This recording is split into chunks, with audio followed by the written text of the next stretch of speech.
I'm from studies from origin mechanical engineer. I studied in Eindhoven. Tell us about IT Core and Suriname. Okay, IT Core is an organization that has been organizing hackathons and innovation hackathons for the last 8 years. It's IT Core. Is there anything I can see online? IT Core.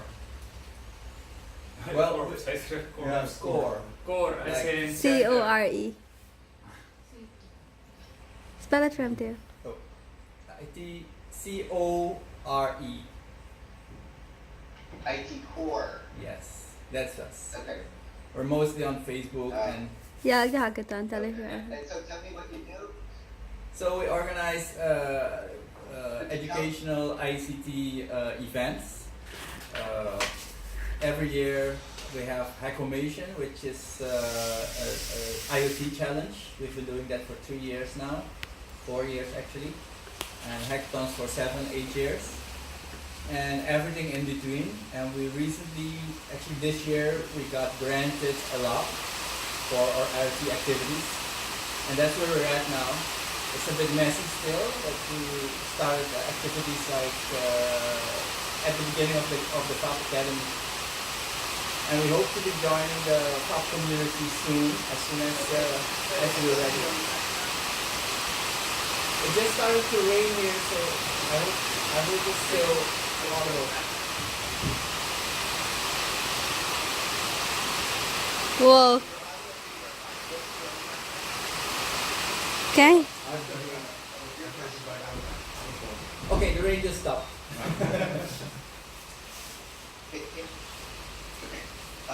First of all, sorry, can you move over? The camera only has half of you. What's your own personal background? I'm a mechanical engineer. I studied in Eindhoven. Yeah, I'll go backwards. And I studied fluid thermodynamics, and actually anything outside of that was more interesting, like electronics. I built a small business back in those days on a little electronics board, and I recently found it back somewhere on my page. Good. Okay, so what is the machine project going to be? Yeah, we decided after a lot of discussions that we were going to build a digital artist. I got it right here behind me. Dave is coming in with it. And we want to use it next week. In 2 weeks we have the official opening of the IoT lab. And we want to let this thing draw our speakers while they're talking. So make a snapshot, and when the speaker is done talking, he gets a sketch art drawing of himself. Oh, that's great. Okay. And I predict you'll find the kids will have an electric reaction when they see this thing moving. It's very exciting. Yeah, we want to actually put it right on stage. Okay. Good. Okay, that was like a fine scope. So I assume there's a power Z. How are you doing the Z motion?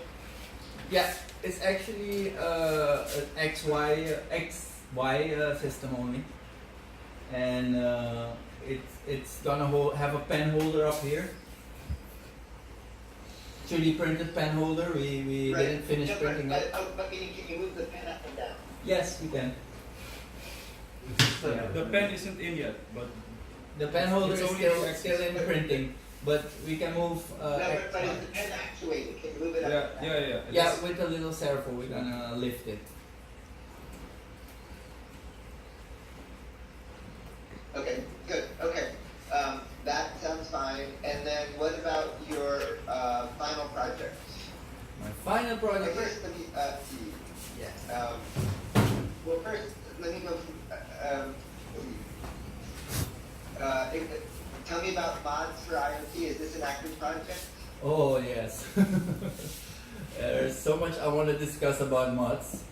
Actually, I've been busy here with a double vision, with a double scope, as a student for becoming a Fab trainer, but also as a lab manager, owning a lab. and thinking of how the hell are we going to work with little kids Yeah. creating PCBs with a workflow from hell.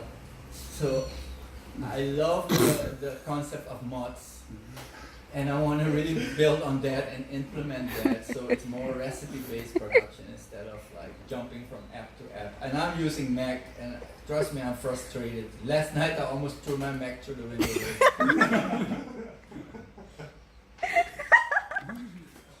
So, something I would encourage to do in Temper mods is management. to, sorry, we're getting I think dropped you out. should- Sorry, Temperament machine. sorry, we're getting dropouts from you. So, I said I want to get the. can you hear me? Yeah, you want me to repeat that? No, I'm just noting there's a gap between your audio and video, but it's good enough to keep going. Let me explain something important. Mods is never meant to be a finished user interface with things like this. It's the internals, it's the implementation.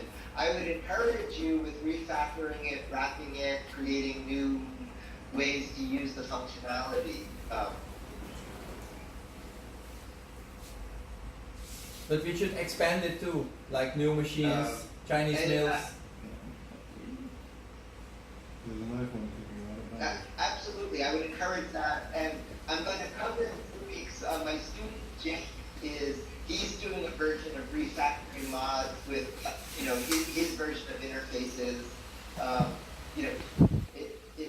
It provides modularity in the functionality, but by all means build interfaces on top and around it.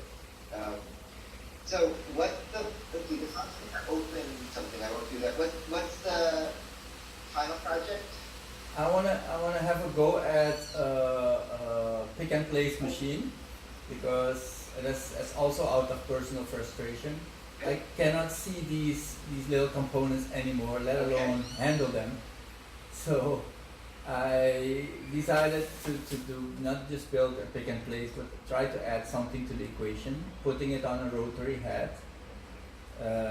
So I will probably have to scale down on the total project. So I will just focus on the revolver, picking and putting down. And the idea is having like the old Parker pen, click and load and click and reload on the vacuum, and by that also picking components and releasing them on the board.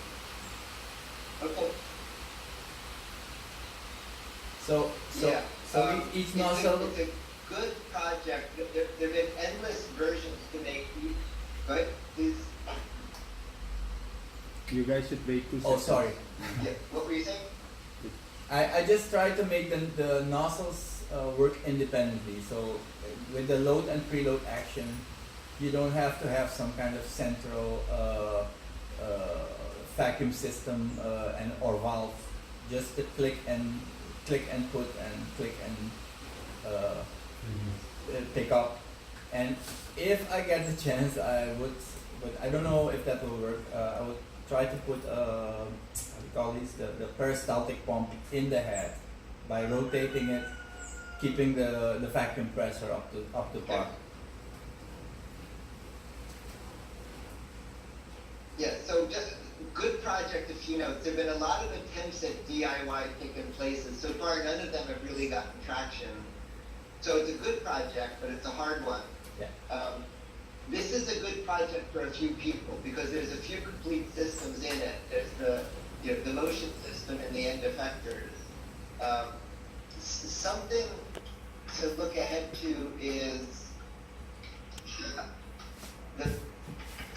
the pick in place in my lab in MIT. This one has a really nice capability, which is you can pick parts from trays, so the parts don't need to be in reels. And so it can find the parts in trays and pick them, which makes it much more convenient for short run production. And then let me see if I can find this. I saw a really amusing project recently. Let's see, 3D printers, soldering iron. There was somebody did a DIY project where he put he mounted a soldering iron on a cheap 3D printer to do programmable soldering. It's just a quick hack. I didn't remember that search.